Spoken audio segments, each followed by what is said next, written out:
Damla Hanım merhaba, hoş geldiniz. Hoş bulduk, merhaba, nasılsınız? Teşekkür ederim. Bugün sizinle travma odaklı ebeveynliğe kısa bir giriş yapalım istiyorum. Hazır mısınız?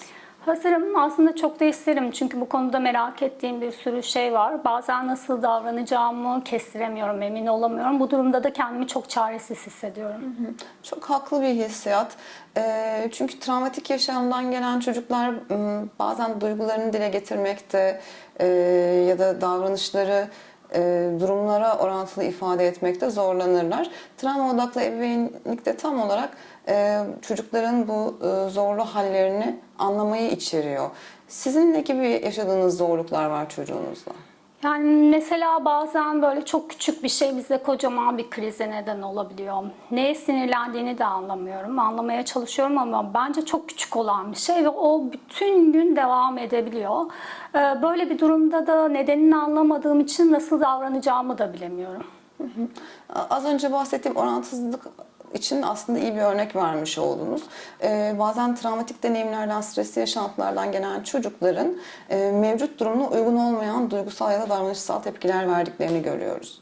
Bunun sebebi aslında geçmişteki bu stresin çocuklarda bir tehlike alarm sistemi çalıştırmaya başlamış olması. O sinir sistemi etraftaki tehlikeleri aradığı için sürekli alarm halinde ve biz travma odaklı ebeveynlikte bu alarmı cezalandırmak ya da görmezden gelmek değil, anlamak üzerine bir ebeveynlik biçimi inşa etmeye çalışıyoruz. O zaman söylediklerinizden şunu çıkarabilir miyim? O anki tepkisi bana ya da yaşadığımız şeye değil de geçmişte yaşadığı kötü deneyimlere mi dayanıyor? Çok güzel ifade ettiniz. Çocuklar dünya güvenli bir yer mi sorusuna cevap ararlar çevreliyle etkileşim kurarken ve geçmişteki tehlikeli ya da riskli durumlar, travmatik yaşantılarda bu cevabı aslında etkiler. Şu an güvenli bir yerde de olsa bu güvenli bir yerde miyim sorusu yine stresli bir şekilde cevaplanmaya çalışılır.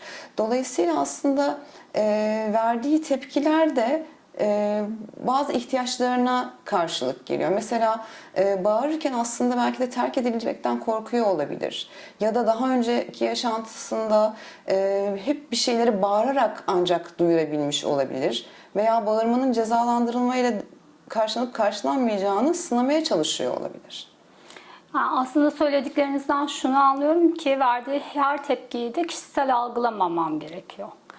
Bunu duymak beni rahatlatıyor çünkü bazen gerçekten çok zorlanıyorum. O zaman da söyledikleri karşısında kendi ebeveynliğimi de sorguluyorum. Acaba doğru mu yapıyorum, yanlış mı yapıyorum, iyi bir anne değil miyim diye sorgulamaya başlıyorum. Travma odaklı ebeveynlikte üzerinde durduğumuz en önemli konu mükemmel bir ebeveynlik olmayacağı. Aslında ebeveynlik yaptıkça öğrenilen ve yaptıkça iyiye giden bir süreçtir. Dolayısıyla siz bazı şeyleri tekrar ettikçe beraber öğreniyor olacaksınız. Ama aklınızda belki şunu tutmak iyi gelebilir. Bu çocuk kötü olduğu için, yaramaz olduğu için ya da ben başa çıkamadığım için böyle davranmıyor. O şu anda bir şeylerle baş etmekte zorlanıyor ve ben de ebeveyn olarak onun yanında durmaya devam edeceğim. Bunu sık sık kendime tekrar etmem gerekecek. Kötü değil, aslında bana kötü davranmak istemiyor daha doğrusu. Sadece zorlanıyor, kişisel algılama diye sürekli kendime tekrar etmem gerekecek. Bir de şey sormak istiyorum, bazen böyle çok üzgün olduğu anlar oluyor ama neye üzüldüğünü söylemiyor. Fakat şey yapmaya başlıyor, eşyalarını fırlatmaya başlıyor, oyuncaklarını fırlatmaya başlıyor, kendisini odaya kapatıyor, seni sevmiyorum diye bağırıyor ve bütün gün devam edebiliyor. O zaman da ne yapacağımı bilemiyorum mesela. Bu bahsettiğiniz durum aslında çocuğun kendi duygularını anlamakta, ifade etmekte ve düzenleyebilmekte sorun yaşamasıyla alakalı. Yine özellikle travmatik geçmişten gelen çocuklarda yaşamın ilk dönemlerinde çocuklara duygularını düzenleyebilecek bir yetişkin rehberliği yapılmadığını biliyoruz. Onlar zamanında bir duyguyu ifade etmeye, bir ihtiyacı ifade etmeye çalıştıklarında ya görülmemişler ya da cezalandırılmışlar. Dolayısıyla kelimelerle ifade etmek çok zor duyguları. Üzüldüğü zaman bunun ne olduğunu bilmiyor. Yalnızca stresli bir duygu olduğunu fark ediyor ve üzüntüsünü bağırarak, bir şeyleri fırlatarak ya da belki kaçarak, içine kapanarak ifade ediyor. Peki benim bu durumda ne yapmam gerekiyor? Çünkü konuşmam mı daha iyi yoksa o an onu yalnız mı bırakmam daha iyi? Çok emin olamıyorum bazen. Aslında burada akılda tutulması gereken önemli şey belki de öncelikle kendi duygunuzu düzenleyebilmek, kendinizin sakin kalabilmesi. Siz çünkü duygunuzu düzenleyerek ona rehber olabildiğiniz zaman, rol model olabildiğiniz zaman o da sakinleşmeye başlayacak. Ayna gibi diyorsunuz, yani ne gösterirsem aslında onu yansıtacak. O yüzden önce benim kendi duygularımı dengelemem gerekiyor ki onun duygularını dengelemesine yardımcı olabileyim, öyle mi?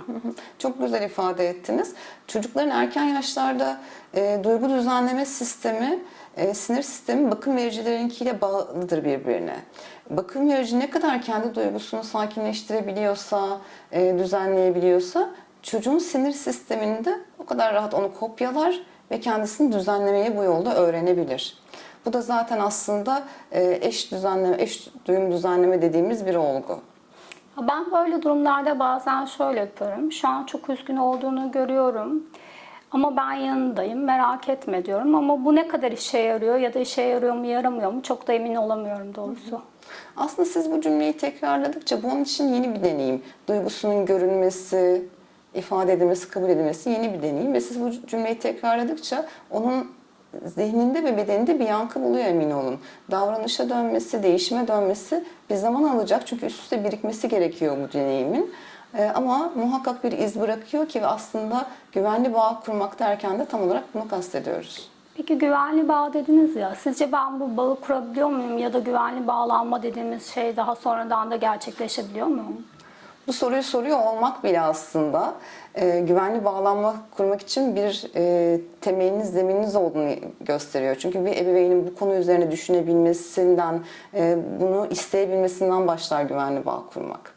Çocuğun duygusunu kabul etmek, onu olduğu haliyle onaylayabilmek, ihtiyaçlarını karşılayabilmektir güvenli bağ kurabilmenin yolu ve tabii ki de bunu zaman içerisinde inşa edebilirsiniz.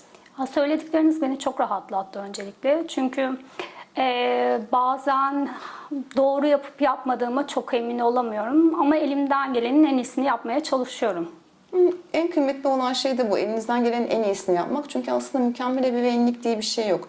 Yeterince iyi ebeveynlik kavramından bahsedebiliriz. Tabii ki de her zaman hatalar olacak, eksikler olacak. Ama siz sevgiyle, sabırla ve travma odaklı ebeveynlik üzerine kendinizi geliştirerek, onun ihtiyaçlarını görerek bu bağı kurduğunuz sürece iyileşme muhakkak gerçekleşecek. Çok teşekkürler, sağ olun. Ben de teşekkür ederim.